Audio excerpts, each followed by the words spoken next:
મારું નામ આર્યન છે, મારી ઉંમર 21 વર્ષની છે, મારી ઊંચાઈ 5 ફૂટ 9 ઇંચ છે, મારા પિતાને કોઈ કામ માટે શહેરમાં જવાનું હતું, તેથી મેં પણ તેમની સાથે જવાનું આયોજન કર્યું. એસી કોચમાં ટ્રેનની રાતમાં મુસાફરી કરવાની હતી. મારી સીટ ઉપરની હતી, મારા પિતાની સીટ મારાથી થોડા જ અંતરે હતી. હું મારી સીટ પર પહોંચ્યો કે તરત જ મારી સામેની સીટ પર એક છોકરી હતી. તે મારી સામે જોવા લાગી. પહેલાં તો મેં તેની અવગણના કરી, પણ તેણીએ ફરી મારી સામે જોયું. હવે હું પણ તેની સામે જોવા લાગ્યો. અમે બંને લગભગ 2 કલાક સુધી આમ જ એકબીજાને જોતા રહ્યા. આ રીતે એકબીજાને જોઈને કંઈ થશે નહીં. પછી મેં વિચાર્યું કે હવે મારે કંઈક બીજું કરવું પડશે. મેં તેણીને મારી આંખોથી બાથરૂમમાં આવતા જોઈ. મને પણ લાગ્યું કે તે મને સમાન સંકેતો આપી રહી છે. બાથરૂમમાં થોડીવાર રાહ જોયા પછી પણ જ્યારે તે ન આવી ત્યારે હું ઉદાસ થઈને મારી જગ્યાએ ગયો. હું સૂવા માટે તૈયાર થવા લાગ્યો. પછી મેં વિચાર્યું કે હું એક વાર પ્રયત્ન કરીશ. મેં ઘણી હિંમત કરી અને મારો હાથ ઊંચો કર્યો અને તેણીએ મારા હાથ તરફ જોયું અને ઇશારો સમજી ગયા. મેં ફરીથી હાય કહ્યું અને તેણીએ ફરીથી પૂછ્યું કે શું થયું. મેં વધુ હિંમત બતાવી અને એક કાગળમાં મારો નંબર લખ્યો અને તેની તરફ ફેંક્યો. પછી મારો નંબર લઈને તે હસવા લાગી અને તેના ફોન પર ડાયલ કર્યો, પણ કદાચ તેનું રિચાર્જ પૂરું થઈ ગયું હશે.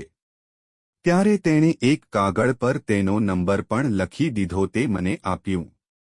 મેં તેને ઝડપથી ફોન કર્યો અને પૂછ્યું કે શું તું પરિણીત છે. તેણીએ કહ્યું કે નહીં, હું પરિણીત નથી. મેં તેને પૂછ્યું કે તું મારી સામે કેમ તાકી રહી છે. તેણે કહ્યું, તમને જોતા જ મને તમારી સાથે પ્રેમ થઈ ગયો. મને તમે બહુ ગમો છો. મેં સીધું પૂછ્યું, શું તમે મારી સાથે ક્રિકેટ રમવા માંગો છો? તેણીએ કહ્યું, હું ખૂબ ડરી ગયો. પછી થોડીવાર વાત કર્યા પછી અમે સૂઈ ગયા.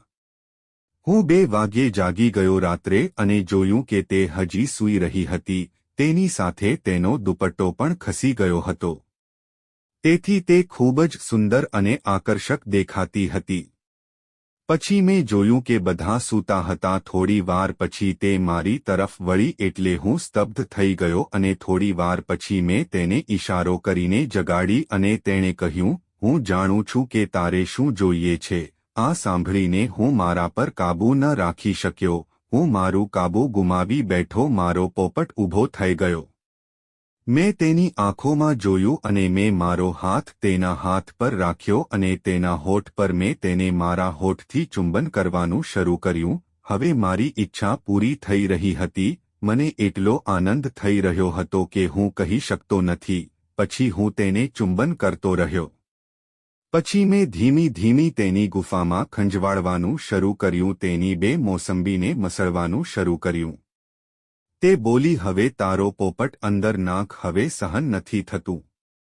પછી મેં મારો 10 ઇંચનો પોપટ તેની નાની ગુફામાં પરાણે ઘાલી દીધો. તે ચિલ્લાવતી અને તેને મજા પણ આવતી હતી. હું તેને વાંકી રાખીને કરી રહ્યો હતો. કોઈ જોઈ ન જાય તેનો પણ મને ડર લાગતો હતો. પછી તેણે મને ઝડપ વધારવાનું કહ્યું.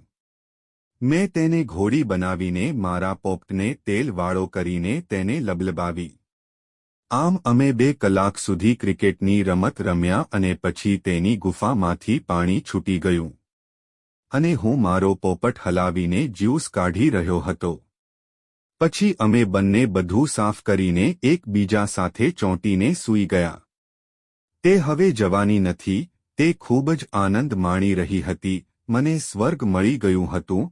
મને ખૂબ આનંદ થયો. પછી મેં જે વિચાર્યું તે કર્યું. દરરોજ હું તેને મારી તરફ ખેંચી રહ્યો હતો. તે પછી મેં તેને ઊંધી વળવા માટે કહ્યું અને તેના હોઠ સાથે તેની પીઠ કરડવા લાગી અને તે ચૂપ થઈ ગઈ.